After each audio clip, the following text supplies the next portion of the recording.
I think that one of the biggest influences that we have is the fact that we have a co-op program. So cooperative education, where is a cooperation between industry, the university and the students for the students' education.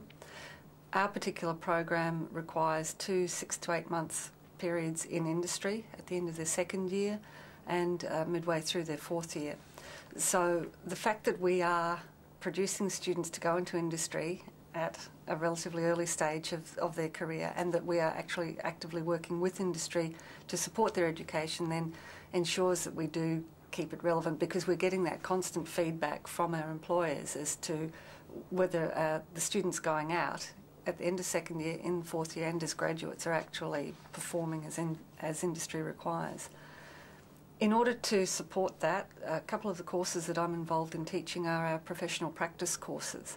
And there's a couple of things there that we do to help the students prepare, apart from the general content of the program.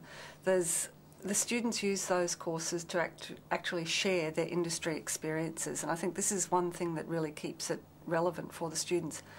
And it helps us too, as academics, know exactly what is happening in industry at the moment. So we're listening to the presentations about what they did and how industry is reacting, and we're asking them specifically to talk about a number of the issues that they had to deal with while they were on these placements, which are a reasonable period of time. And so in order to do this, the third years are sharing their experiences with the second years. So we have the second years in the same classroom listening to that. And we have the fourth years listening to the experiences of the fifth years when they come back. So we're involving everyone in the entire process there. In first year, which is an introduction to engineering in many ways, with our project-based learning program, we have the second term is 90% based on industry projects. So all of the students do a project that industry has put forward to us. They know that as first year students they may not get the answer that they need, but it's an opportunity for the students to actually be working with industry clients on a real project, not an academic or research project. And so that keeps things relevant for us as well, because we know the problems that our students are going to have to deal with. And the third point I'd like to talk about here is the John Holland Engineers for the Future program, which is a collaboration between John Holland and the engineering program at CQUni.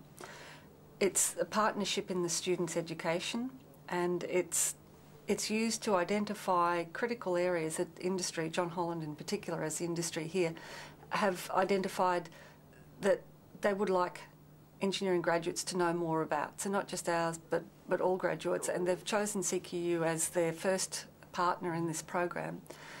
This is the first real full year of its operation. We had a trial last year in 2009. It was really successful. John Holland were very pleased with it.